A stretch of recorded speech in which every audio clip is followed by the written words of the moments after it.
Hello guys, welcome back to another video. In this short tutorial, I will discuss about if you are iPhone user and you are facing this problem, please contact iTunes support to complete this transaction. So guys, I want to tell you about this error.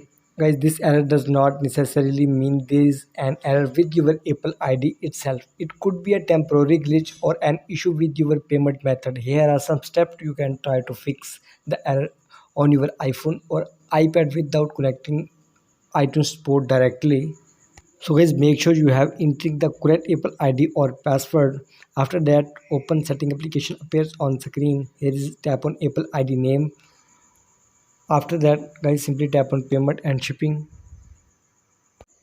So guys, verify your payment method. It means ensure your billing information is up to date, including your address and expiration date for your payment method. If you are using credit card, confirm there are no spending limit or restrictions.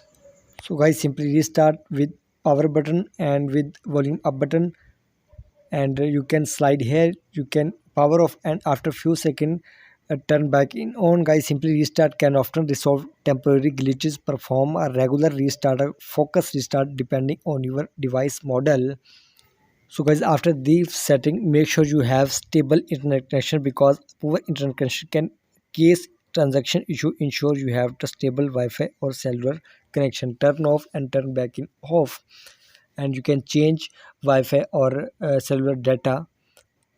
So see, next solution is again open setting application, and guys, now scroll down and find out general, tap on it, and guys, make sure you have up to date your iPhone. If a software update is available now, update your software.